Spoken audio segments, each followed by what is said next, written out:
We're coming to you live from New York, and I have with me the first ever political candidate that I've spoken with, Andrew Yang. Thank you very much for joining us on the show. Oh, it's great to be here, Jeremy. Thanks for having me.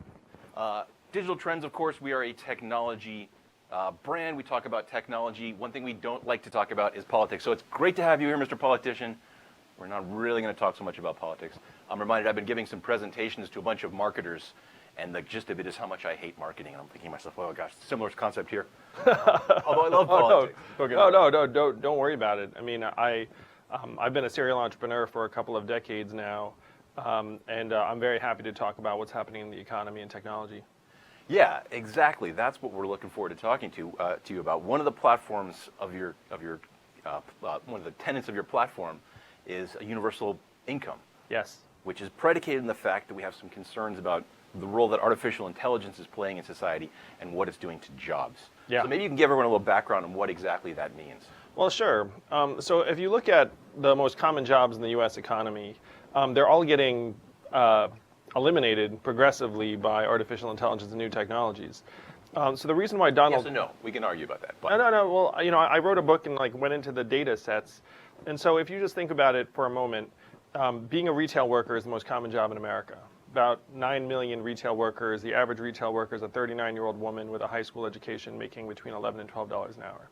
Now, you don't think AI is going to actually walk in and have a robot that does the cashier's job, but we know that 30% of American malls are going to close in the next 4 years, along with a similar number of Main Street stores. And people who are watching this, you're probably seeing stores close in your main streets right now.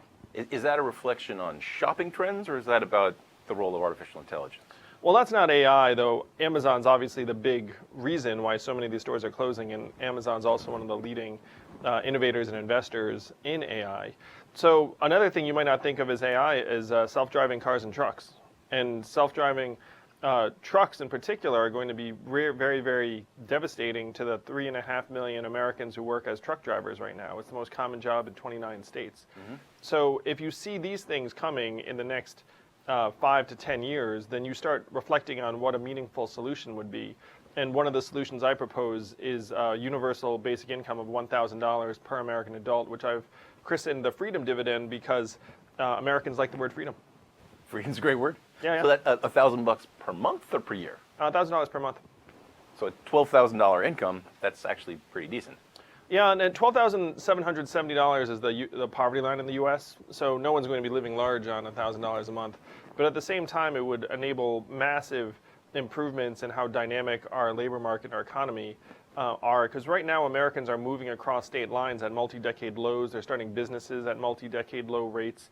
I started an organization, Venture for America, that's trying to encourage entrepreneurship. And one of the reasons why I became so alarmed is I saw where our economy is heading. So there are 329 million people in the U.S. right now, according to the U.S. and World Population Clock I'm looking at. Yeah. $12,000 per person sounds like a couple $1 trillion. Yeah, so we're including 18 to 64-year-old Americans, so Okay. the headline cost would be about $2.4 trillion per year. For reference, I got about $15 in my wallet right now, so I'll contribute to that. Here's a 20. Oh, thank you. We're looking good. You know, so the 2.4 trillion sounds like a lot, but for context, our economy has grown to 19 trillion, up 4 trillion in the last 10 years alone, and the federal budget's around 4 trillion. So the big change we would need to make to pay for the Freedom Dividend is right now the huge winners are going to be Amazon, Google, Facebook, really the biggest companies that are going to capture the gains from AI and big data. And the American public's going to see very little of that because those tech companies are great at not paying a lot of taxes here in the US. They just move it through Ireland or say, didn't make any money this quarter. And so what we need to do is we need to join every other advanced economy and have a value-added tax, which would then give the public a sliver of every Amazon transaction, every Google search. Because our economy is so massive, a value-added tax at even half the European level would generate $800 billion in new revenue. And that, plus the $800 billion we currently spend on 126 welfare programs, plus the economic growth we'd experience by giving Americans $1,000 a month, because right now 57% of Americans can't pay an unexpected $500 bill. So if you give them the money, they're going to spend it. And then all of the cost savings and things like healthcare, incarceration, homelessness services, and having a stronger, better educated, more mentally strong population pays for the $2.4 trillion. It's a well thought through plan. I'm intrigued, I must say. A VAT tax, by the way, very common in Europe. So does that vary based on a product? Is it a percentage? Is it a flat amount? How does that get calculated? For the most part, it's a flat percentage. Okay, nice and easy. Yep. So this is a fascinating platform. I want to drill a little bit into the AI thing. Yes. Because I've heard this comment from a lot of people that AI is taking away jobs. And I would propose instead that for every job that gets taken away, AI and technology creates additional jobs.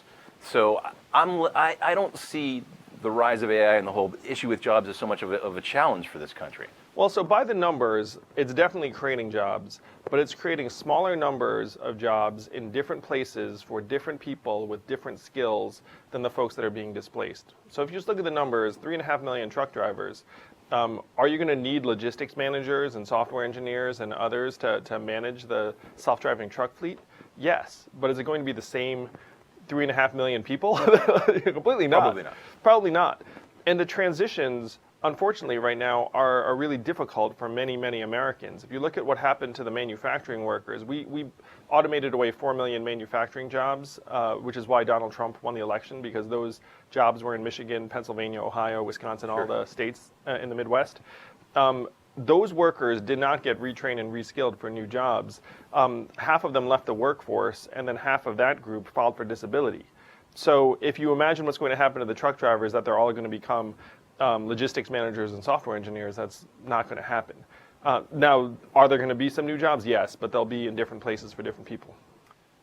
Yeah, I've heard a lot of concerns about self-driving cars, especially. There's like a whole industry that lives around just driving cars and driving people. Yeah. I mean, there are like almost 4 million people who drive a car or truck for a living in the States. And most of them are men, and we all know who they are. You know, the average truck driver is a 49-year-old man. 94% of them are male. So what I joke is that the person you think of as a truck driver, that's actually a truck driver. Most people probably aren't going. Well, does your platform provide for training to re-educate people, or is it just a? Well, that's one reason why the Freedom Dividend is so valuable. Is that if you get $1,000 a month, then you're much better positioned to be able to move for a new opportunity or retrain or reskill in a genuine way. But unfortunately, government-funded retraining programs directly have shown an effectiveness rate of approximately 0 to 15%. And fewer than 10% of workers qualify. So you're talking about more of a fantasy solution. Before we went on air, you and I were joking about how most politicians aren't fact-based. I mean, I went and looked up the facts and said, hey, how good are we at retraining people? And the answer is we're terrible at it. So, you know, pretending that we're going to become amazing at it is not a real solution. I should keep my $20 is what you're saying. Don't worry, man. Well, there's much more where that came from. You know, you'll be getting the Freedom Dividend just like me. Well, let's talk about the economy for a second. We have a lot of viewers that are millennials. What do you have to say to a younger crowd? What do the economy and the jobs market look like for younger people today? So young people are very, very concerned about their future. And the stats bear that out. Where if you look at a young person, so 32% of Americans graduate from college. And of that 32%, now the average debt load is about $38,000. And the underemployment rate, if you're a recent college graduate, the odds of you getting a job that does not require a college degree is 44%, according to the New York Fed. 94% of the new jobs created in the U.S. since 2005 have been temporary gig or contractor work. So young people are graduating from school with all this debt, and then they're having trouble finding a stable job that really will provide them a ladder upwards, and they know it. They see it, they feel it, and they say, and then the worst part is that we blame the young people for it. We're like, hey, it's somehow your fault, like because of your, you know, culture.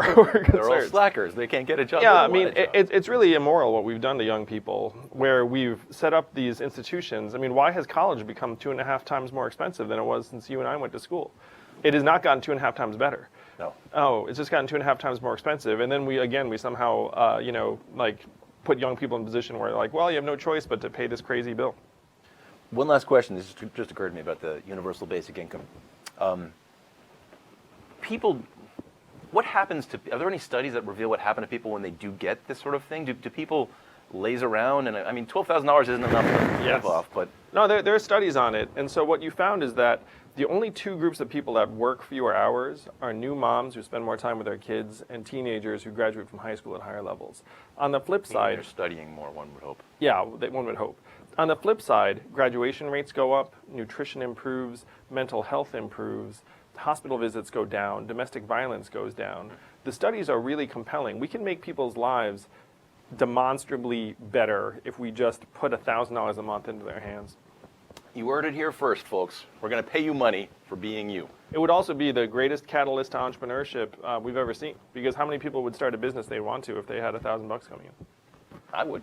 Yeah, I mean, you already have, man. Got You a don't bunch need of to. If you're interested in Andrew Yang and his platforms, you can learn more at yang2020.com, or you can pick up the book, right? Yes, yeah.